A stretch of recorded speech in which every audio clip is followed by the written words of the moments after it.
Have you ever stopped to think about how language shapes not just what we say, but how we actually think?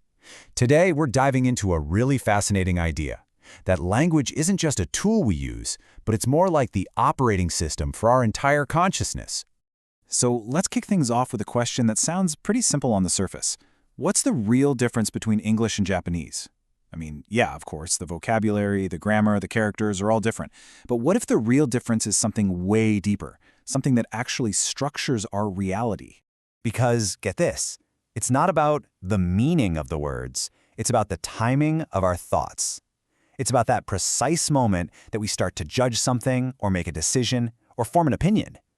Turns out, that timing is absolutely everything. And that brings us right to our big idea today, thinking of language as an operating system. You know, just like the OS on your computer or your phone. It's this powerful software that's just running in the background, shaping every single thought and decision we make, usually without us even noticing. So a language OS is basically that invisible code that directs how we think. It decides when we even begin to form judgments, how we tackle ethical questions, and, ultimately, how we perceive the world. It really is the blueprint for our thoughts.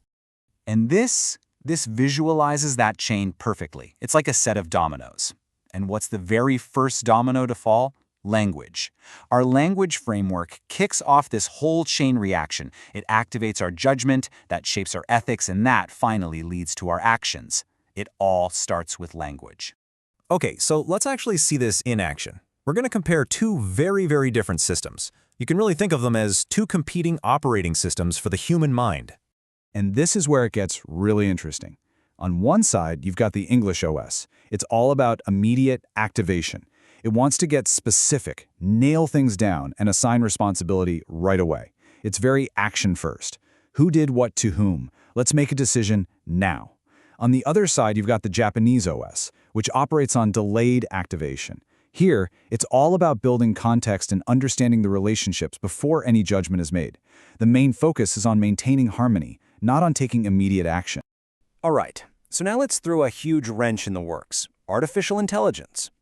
You might think that AI translators would be the perfect bridge for this gap, but it turns out they actually make things a whole lot more complicated. And here is the key insight why. Translation isn't just about swapping out words. It's actually about rewiring a person's entire thought process. When you translate, you're literally changing the exact moment when they start to form judgments and assign responsibility. This means AI can't be a neutral party here. It's what the source material calls an interference surface.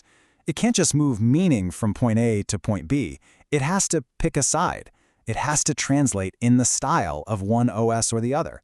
And when it does that, it's not just translating words anymore, it's translating an entire way of thinking.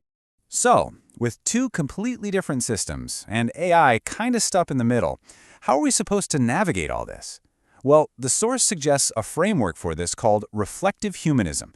And it's not about picking a winner, it's about learning how to see the world through both of these lenses. Now, reflective humanism isn't some new philosophy that you have to adopt. It's much more like a pair of special glasses.